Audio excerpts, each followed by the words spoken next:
Hello friends, मैं हूं मिथिलेश कुमार और आपका स्वागत करता हूं उदित फार्मेसी के यूट्यूब चैनल पे। तो एचएपी का वन शॉट वीडियो जो था रिवीजन का, उसका पार्ट 2 का आप लोग काफी देर से इंतजार कर रहे होंगे और हाँ, काफी लेट भी हो चुका है इस वीडियो को पब्लिक होते होते। थोड़ा सा कुछ नेटवर्क इश्यूज आ रहा है, इस वजह से रात में भी वीडियो लेट से पब्लिश हुई और दिन में भी लेट से हुई। लेकिन हाँ, जो भी समय है अभी, उसमें अगर आप एक बार वीडियो देख लेते हैं तो आपके लिए काफी हेल्पफुल रहने वाला है। और जो अदर स्टेट के बच्चे हैं उनके लिए तो बहुत ज्यादा रहेगा। एग्जाम के टाइम तक 2-3 बार रिवाइज करके आप जरूर चले जाइएगा। और जो बीटी यूपी के हैं वो एक बार भी देख ले तो उनके लिए काम चलने लायक हो जाएगा। तो चैप्टर 8 हम लोग देखते हैं, रेस्पिरेटरी सिस्टम। चैप्टर 7 तक हम लोग पार्ट 1 में कर चुके थे। तो सबसे पहले रेस्पिरेटरी सिस्टम को क्या कहते हैं, तो ऑक्सीजन डिलीवरी सिस्टम कहते हैं। ये ऑक्सीजन को पूरे बॉडी में डिलीवर करने का काम करता है। करता क्या है, ऑक्सीजन को सेल, देखिए दो तरीके का रेस्पिरेशन होता है। एक होता है इंटरनल रेस्पिरेशन, दूसरा होता है एक्सटर्नल रेस्पिरेशन। याद रखिएगा, इंटरनल रेस्पिरेशन में क्या होता है कि एल्वियोलाई एल्वियोलाई होता है ना, एल्वियोलाई और बॉडी टिश्यू के बीच जो गैसियस एक्सचेंज होगा वो इंटरनल रेस्पिरेशन में होता है।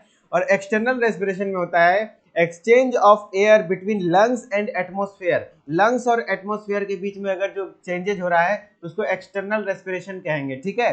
और पैसेज का, तो एयर का पैसेज क्या है, एयर का पाथवे क्या है, तो सबसे पहले नेजल पैसेज के थ्रू पास करता है, फिर उसके बाद लैरिंग्स में, उसके बाद ट्रैकिया, उसके बाद ब्रोंकियल ट्यूब, उसके बाद लंग्स में चला जाता है।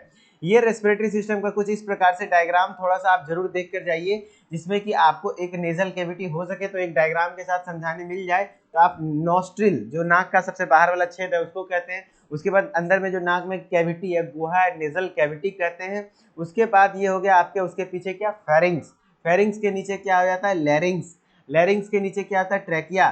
ट्रैकिया को क्या कहते हैं, विंड पाइप कहते हैं। और ये क्या है, ट्रैकिया है। और यहाँ T5 थोरेसिक, 5वें नंबर के थोरेसिक वर्टिब्रा के पास वो क्या होता है, ट्रैकिया बाइफरकेट होकर के left bronchi and right bronchi में कन्वर्ट हो जाता है। उसकी ब्रोंकाई है, उसके बाद और भी छोटे छोटे ब्रोंक्यूल्स हैं। और उसके बाद यहाँ पे आपका क्या होता है, एल्वियोलाई का पोजीशन गलत दिया हुआ है। यहाँ छोटे छोटे जो गोले गोले होते हैं, एयर सैक लाइक स्ट्रक्चर, उसको एल्वियोलाई कहते हैं, ठीक है। और ये नीचे डायफ्राम मसल के थ्रू के ऊपर लंग्स पड़ा रहता है, और दो लंग्स के बीच के स्पेस को मीडिया स्टीनम कहते हैं। और यहीं पर हमारा हार्ट प्रेजेंट होता है। यहीं पर हमारा क्या होता है, हार्ट प्रेजेंट होता है, ठीक है। चलिए अब हम लोग बात करते हैं आगे कि रेस्पिरेटरी सिस्टम में कौन कौन से ऑर्गन है। नोज एंड नेजल कैविटी है, फेरिंग्स है जिसको हम लोग थ्रोट कहते हैं, लैरिंग्स है जिसको हम लोग क्या कहते हैं, वॉइस बॉक्स कहते हैं, ट्रैकिया है जिसको हम लोग विंड पाइप कहते हैं, उसके बाद ब्रोंकाई, उसके बाद ब्रोंकियोल्स, उसके बाद एल्वियोलाई, फिर लंग्स है, ठीक है। अब बात करते हैं क्या, फटाफट से फेरिंग्स को लेकर के। तो फेरिंग्स को 3 पार्ट्स में बांटा गया है, नेजोफेरिंग्स, ओरोफेरिंग्स एंड लैरिंजोफेरिंग्स। और फेरिंग्स का जो भी पार्ट है, जैसे नेजोफेरिंग्स है तो फेरिंग्स के नेजल कैविटी के पोस्टीरियर पार्ट में पाया जाता है। ओरोफेरिंग्स है तो ओरल कैविटी के पोस्टीरियर पार्ट में पाया जाता है। लेरिंजोफेरिंग्स है तो लेरिंग्स के पोस्टीरियर पार्ट में पाया जाता है। और फेरिंग्स याद रखिएगा कॉमन पैसेज है, किसके लिए, फूड एंड एयर के लिए। फूड एंड एयर के लिए खाना और एयर दोनों पास होता है फेरिंग्स से, तीनों का, क्योंकि पैसेज अलग अलग बना हुआ है ना। और ये फनल शेप्ड का होता है, फनल शेप्ड कुछ इस प्रकार का होता है ना, फनल शेप्ड का बना होता है एंड लगभग 13 सेंटीमीटर लंबा होता है, ठीक है। और बात करें लैरिंग्स की, तो लैरिंग्स को हम लोग क्या कहते हैं, उसके नीचे जो आता है वॉइस बॉक्स कहते हैं। और ये एंड होता है, इसके एंड में क्या स्टार्ट हो जाता है, ट्रैकिया स्टार्ट हो जाता है, ठीक है ना। जैसे देखिए, सबसे पहले फेरिंग्स था, लैरिंग्स था, उसके बाद ट्रैकिया था। जहां पे लैरिंग्स खत्म होता है वहां से ट्रैकिया स्टार्ट हो जाता है, और ये लगभग 5 सेंटीमीटर होता है। और लैरिंग्स का पोजीशन क्या है, C4 से C6, मतलब चौथा सर्वाइकल वर्टिब्रा से लेकर के छठे सर्वाइकल वर्टिब्रा तक होता है। उसके बाद अगर बात करें ब्रोंकाई एंड ब्रोंक्यूल्स का, तो दो जो दो दो जो जो ये ट्रैक, ये देखिए लैरिंग्स यहाँ खत्म हुआ तो यहाँ से ट्रैकिया स्टार्ट हुआ। उसके बाद ब्रोंकाई, जो इधर left bronchi and right bronchi में इस तरीके से बाइफरकेट हुआ, तो कहाँ पर होता है, तो 5वें नंबर के थोरेसिक वर्टिब्रा पे। क्वेश्चन बन सकता है, याद रखिएगा। The two primary bronchi are when the trachea divides into level, किस लेवल पे होता है, T5 लेवल पे होता है, ठीक है। अब बात करते हैं लंग्स का। तो लंग्स आपको पता ही है किसको कहते हैं, लंग्स में 3 लोब्स होते हैं। जैसे देखिए लंग्स का कलर क्या होता है, पिंक टाइप का होता है। अब लंग्स दो को होता है, एक राइट लंग्स होता है, एक लेफ्ट लंग्स होता है, पता है ना। एक राइट लंग्स होता है, एक लेफ्ट लंग्स होता है। यहाँ कह रहा है कि 3 lobes in the right lung, right lungs में 3 लोब होते हैं। इस तरीके से मैं डायग्राम बना देता हूँ, देख लीजिए। ये यदि लंग्स है, ये यदि लंग्स है, इस तरीके से लंग्स बनता है, ठीक है। तो ये आपका हो गया राइट लंग्स। राइट लंग्स इस तरीके से कुछ होता है, 3 लोब्स में बना होता है, जबकि लेफ्ट लंग्स 2 लोब में बना होता है, और जो आपस में डिवाइडेड होता है फिशर के द्वारा डिवाइडेड होता है, ठीक है। वही चीज बोलना चाह रहा है कि जो 3 लोब्स है किसमें, राइट लंग्स में, जबकि 2 लोब्स किसमें है, लेफ्ट लंग्स में है। और lobes are separated by fissure, किसके द्वारा है, फिशर के द्वारा। ये जो रेखा था ना लंग्स में, उसी को हम लोग फिशर कहते हैं, ठीक है। The area between lungs, lungs के बीच के एरिया को क्या कहते हैं, मीडियास्टिनम, जहाँ की हार्ट प्रेजेंट होता है, याद रखिएगा। अब ब्रीदिंग का मैकेनिज्म पे क्वेश्चन आ सकता है, तो मैं रिवाइज करवा देता हूँ। जो ब्रीदिंग में मसल्स मेनली 2 यूज होते हैं, एक होता है इंटरकोस्टल मसल, दूसरा होता है डायफ्राम। तो अगर बात करें इंटरकोस्टल मसल का, तो आपका रिब्स कितना है, 12 पेयर्स, उसी के बीच में पाया जाता है इंटरकोस्टल मसल। कोस्टल का मतलब ही होता है रिब्स, और दो इंटरकोस्टल मतलब 2 कोस्टल के बीच में, 2 रिब्स के बीच में जो मसल्स प्रेजेंट है उसको इंटरकोस्टल मसल कहते हैं, और ये 11 पेयर होता है, ठीक है। अब क्वेश्चन आ जाएगा डायरेक्टली कि इंटरकोस्टल मसल कितना होता है, तो 11 पेयर, रिब्स कितना होता है, तो 12 पेयर। अब डायफ्राम की बात करेंगे, तो डायफ्राम नीचे वाला था ना, डोम शेप्ड, याद है, डोम शेप्ड है, ये गुंबद के आकार का मस्कुलर स्ट्रक्चर है, जो कि थोरेसिक कैविटी और एब्डोमिनल कैविटी को सेपरेट करने का काम करता है। अब बात करेंगे cycles of breathing. Average respiratory rate कितना है, तो 12 से 15 ब्रीथ पर मिनट होता है, ठीक है। अगर बात कर लेते इंस्पिरेशन, इंस्पिरेशन कब होता है, तो आपका जब स्टिमुलस का साइमल्टेनियस कंट्रैक्शन होता है, किसका, इंटरकोस्टल मसल और डायफ्राम दोनों आपस में कॉन्ट्रैक्ट करता है, तो लंग्स का वॉल्यूम बढ़ के कहते हैं, लंग्स का वॉल्यूम क्या हो जाता है आपका, लंग्स का वॉल्यूम बढ़ जाता है, ठीक है, और प्रेशर कम हो जाता है, ओके। तो इससे क्या होता है, बाहर वाला एयर अंदर की ओर आ जाता है, और ये एक्टिव प्रोसेस होता है। अब अगर एक्सपिरेशन की बात करें, यहाँ पे रिलैक्स हो जाता है इंटरकोस्टल मसल एंड डायफ्राम, तो जो वॉल्यूम था बढ़ा था वो घट जाएगा, और अंदर में प्रेशर बढ़ जाएगा, और कोई भी चीज़ ज़्यादा प्रेशर से कम प्रेशर की ओर मूव कर जाता है, तो यहाँ पे एयर बाहर निकल जाएगा, और ये पैसिव प्रोसेस है, ठीक है। पैसिव मतलब कोई एनर्जी एक्सपेंडिचर नहीं होता है।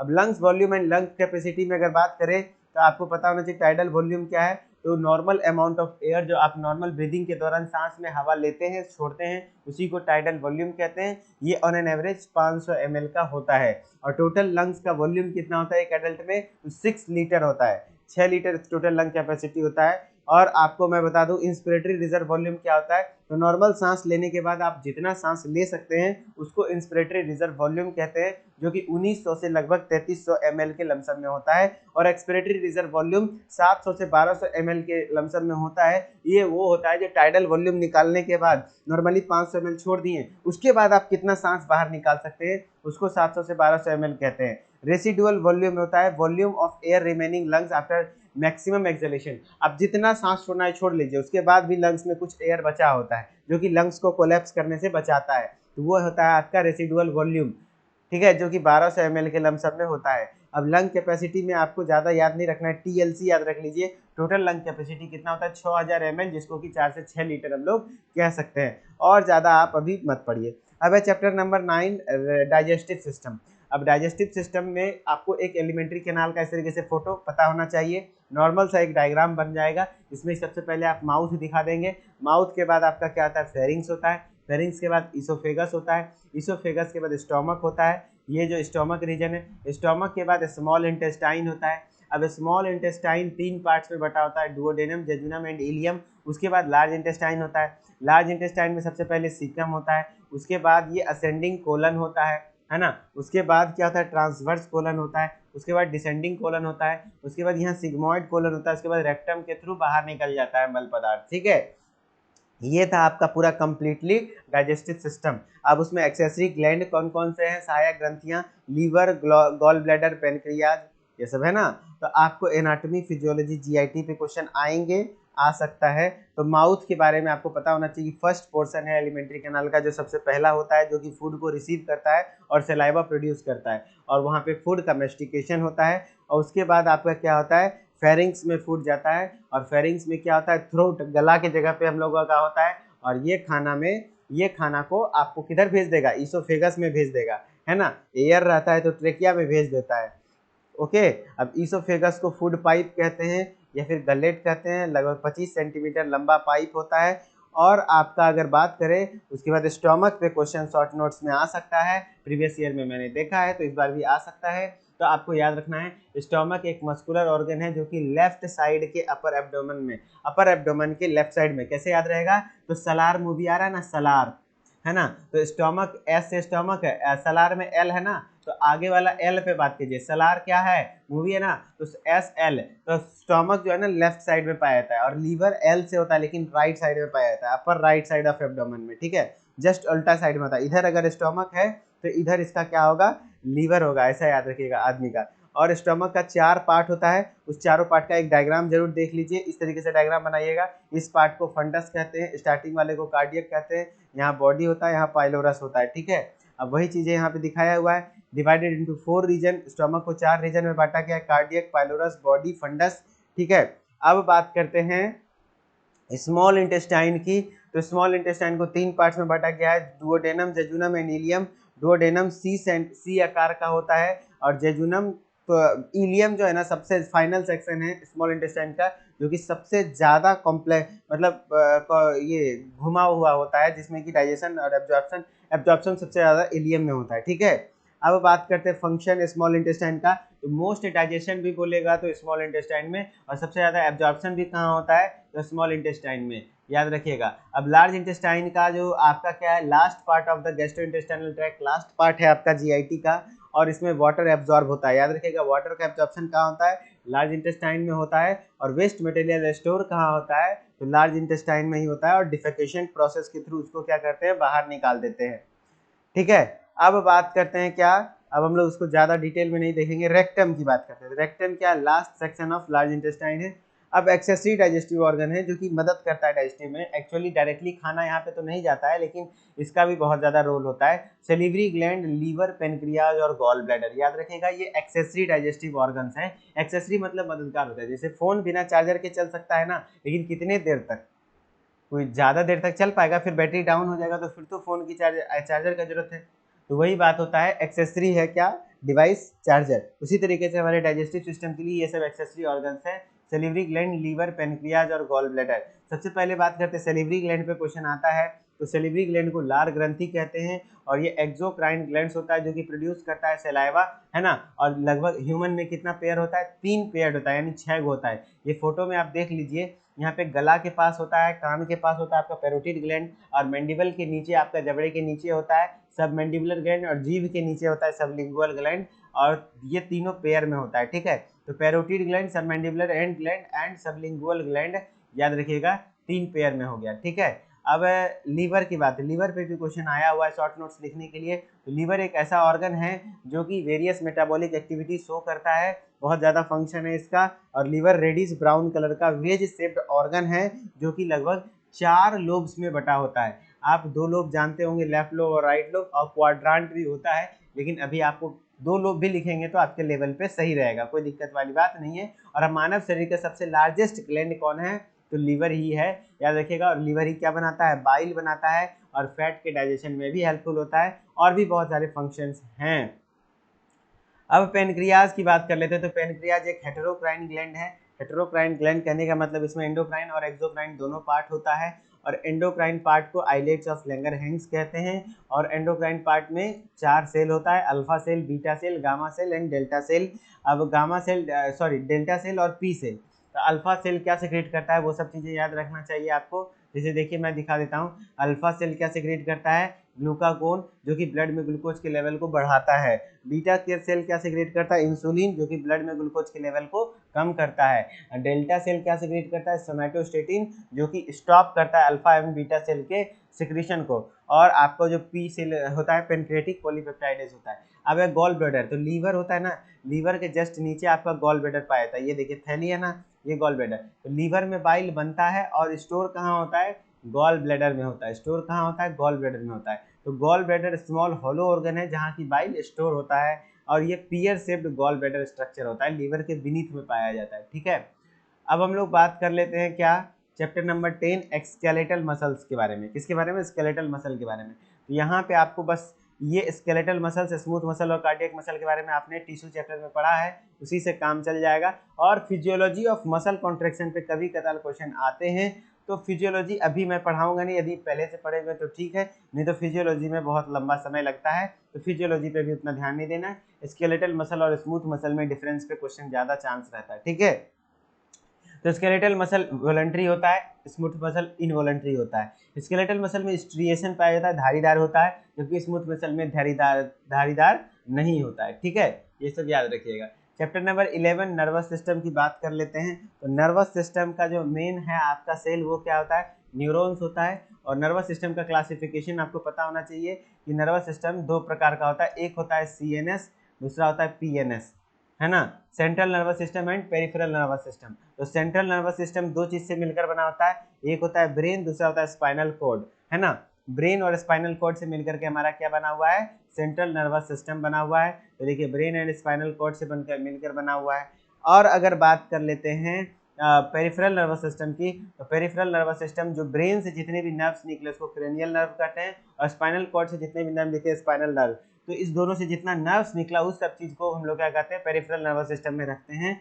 तो क्रेनियल नर्व कितना होता है, याद रखिएगा 12 पेयर होता है। क्रेनियल नर्व कितना होता है, 12 पेयर होता है। और जो ये आपका स्पाइनल कॉर्ड है, स्पाइनल नर्व कहलाता है 31 पेयर होता है। कितना होता है, 31 पेयर स्पाइनल नर्व होते हैं, ठीक है। अब ये पेरिफेरल नर्वस सिस्टम क्या है, part of nervous system outside CNS, जो CNS के बाहर होता है उसको हम लोग पेरिफेरल नर्वस सिस्टम कहते हैं, है ना। और यहाँ पे आपको सेरिब्रम का स्ट्रक्चर आ सकता है क्वेश्चन, ये जो ब्रेन का लार्जेस्ट पार्ट होता है उसको क्या कहते हैं, सेरिब्रम कहते हैं। और सेरिब्रल लोब्स कुछ इस प्रकार से होते हैं जैसे कि आपका हड्डी के नाम पे होता है, ये पीछे वाला पोर्शन है तो ऑक्सीपिटल लोब, आगे वाला है फ्रंटल लोब, ये कान के पास है टेम्पोरल लोब, ऊपर में पेराइटल लोब, ठीक है। सेरिब्रम का फंक्शन वगैरह आपको देख लेना है। अब बात करते हैं क्या वर्टिब्रा है, ये सब वर्टिब्रा का रिवीजन हम लोग करवा चुके हैं। अब है मेनिंजेज ऑफ द ब्रेन, ब्रेन की कवरिंग, ब्रेन का कवरिंग 3 लेयर में होता है। सबसे बाहरी लेयर होता है ड्यूरा मैटर, बीच वाला रेकनाइड मैटर, अंदर वाला पिया मैटर। याद रखिए क्वेश्चन आ सकता है कि पिया के साथ जो भी मीटर होता है वो अंदर होता है, बाहर नहीं, है ना। अब बात करते हैं हम लोग क्या कि पेरिफेरल नर्वस सिस्टम को कितने पार्ट्स में बांटा गया है। तो peripheral nervous system somatic nervous system and autonomic nervous system में बांटा गया है ना। अब फिर सिंपैथेटिक एंड पैरासिम्पैथेटिक होता है। यदि आप रेस्ट में हैं, देखिए sympathetic nervous system originate spinal cord main function activate physiological change during fight और फ्लाइट रेस्पॉन्स, यानी इमरजेंसी सिचुएशन में जो आपका इनवॉलंटरी फंक्शन हो रहा है वो सिंपैथेटिक नर्वस सिस्टम के थ्रू रेगुलेट होता है। जबकि वॉलंटरी फंक्शन का जो कंट्रोल होता है वो रेस्ट एंड डाइजेस्ट, इनवॉलंटरी में मतलब रेस्ट में है आप तब आपका जो खाना वाना पच बच रहा है वो नॉर्मली वाला काम हो रहा है, ठीक है, पैरासिम्पैथेटिक में।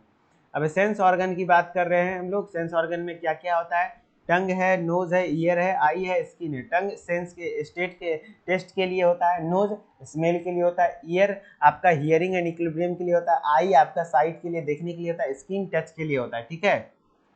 अब बात करते हैं आई का स्ट्रक्चर आ जाएगा, एनाटॉमी एंड फिजियोलॉजी ऑफ आई, तो एक बार समय मिल रहा है तो देख लीजिएगा आप लोग, ठीक है। और अब बात करते हैं हम लोग क्या, ईयर के बारे में भी आ सकता है। कान में 3 हड्डी होती है, malleus cochlea malleus incus and stapes होता है। एक्सटर्नल ईयर है, मिडिल ईयर है और इनर ईयर है, ठीक है। मिडिल ईयर में ही कान होता है, कान की हड्डी होती है मेलस इनकस एंड स्टेपस, जो कान की सबसे छोटी हड्डी होती है स्टेपस। अब इनर ईयर को अभी एक्सप्लेन नहीं करना है। कौन है, गेट खोलो बाबू, रख दो टिफिन और ले लो, दोनों टिफिन धो के रख दिए। चलिए अब आगे बढ़ते हैं हम लोग स्किन के एनाटॉमी फिजियोलॉजी पे। तो स्किन में भी 3 लेयर होता है, एपिडर्मिस, डर्मिस एंड हाइपोडर्मिस। ये सब चीज़ को एग्जाम टाइम पे उतना हेक्टिक लेके मत पढ़िए, जो पढ़े हैं आप अच्छा पढ़ के गए हैं, कोई दिक्कत वाली बात नहीं है। अभी मैं ज़्यादा नहीं, हाँ यूरिन सिस्टम में आप बोलेंगे कि दोनों किडनी होता है, किडनी से यूरेटर आते हैं, यूरेटर से यूरिनरी ब्लैडर आता है, वहाँ से यूरेथ्रा के थ्रू बाहर निकल जाता है, जो कि यूरिन सिस्टम का पार्ट है। क्या क्या, किडनी, यूरेटर, ब्लैडर, यूरेथ्रा, ये सब चीज़ें हैं। किडनी पेयर्ड स्ट्रक्चर है, याद रखिएगा क्या होता है, पेयर्ड स्ट्रक्चर है। और उसका एनाटॉमी फिजियोलॉजी उतना अभी आपको देखना है तो देख लीजिएगा थोड़ा सा। वेस्ट प्रोडक्ट का निकालना वगैरह काम होता है। और नेफ्रॉन उसके अंदर पाया जाता है, 1 मिलियन नेफ्रॉन एक किडनी में पाया जाता है, यानी 10 लाख नेफ्रॉन पाए जाते हैं, ठीक है। और चलिए सब नॉर्मल है, अब कोई बात नहीं है इधर। अब यूरिन फॉर्मेशन का आपको फिजियोलॉजी पूछा जा सकता है, यूरिन फॉर्मेशन के फिजियोलॉजी पे उतना आप फोकस कर सकते हैं तो कर लीजिएगा एक बार। अब इंडोक्राइन सिस्टम में हार्मोन्स एंड देयर फंक्शन अच्छे से पढ़ लीजिएगा, सारे ग्लैंड के बारे में, pineal gland, pituitary gland, thyroid gland, thymus gland, ये सब चीज़ें होती हैं। अभी मैं भी थोड़ा सा रिवाइज नहीं करा पा रहा हूँ, मेरा भी थोड़ा सा हेल्थ इश्यूज आ गया है ना। तो आप एक बार देख लेंगे, ठीक है, एक बार, नहीं तो आप कॉन्फिडेंस के साथ जाइए, सब कुछ अच्छा होगा और कोई दिक्कत वाली बात नहीं होगी। आप सब कुछ पढ़ रखे हैं और रिप्रोडक्टिव सिस्टम में आप male and female reproductive system को देख लीजिएगा और ज़्यादा कुछ ध्यान में नहीं रखना है। सॉरी, मैं अब आगे रिवाइज नहीं करवा पा रहा हूँ, मेरे थोड़ा सा पेट में दर्द हो रहा है, ठीक है, इस वजह से मैं इस क्लास को यहीं पे एंड करता हूँ। आई होप कि आप लोग का एग्ज़ाम अच्छा जाएगा and best of luck and thank you.